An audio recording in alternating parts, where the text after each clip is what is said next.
उडेरुलाल report Mumtaz Ali वारिया मौजूद आगूने घरू वजीर MPA मखतूम रफीकुज़्ज़मा आगूने IG सिंध सैयद मुश्ताक अली शाह, सैयद इशफाक अहमद शाह, सैयद शफीक अहमद शाह, सैयद आफाक अहमद शाह जी वडी भेण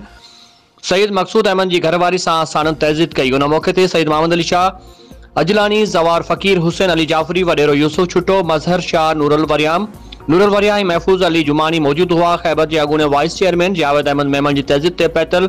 अगूने घरू वजीर MPA डॉक्टर रफीकुज़्ज़मा अगूने वाइस चेयरमैन जावेद मेमन जे वालिद कादर बख्श मेमन, बाव हफीजुल्लाह मेमन, मुर्तज़ा मेमन, अबू बकर मेमन, नसीर अहमद मेमन, मुमताज मेमन, हाफिज जुमन सां पूर्ण तहज़ीद कई। उन मौके ते सैयद मोहम्मद अली शाह, जवार फ़कीर, हुसैन अली जाफरी, वडेरो यूसुफ छुट्टो, महफूज अली जुमानी पूर्ण मौजूद हुआ।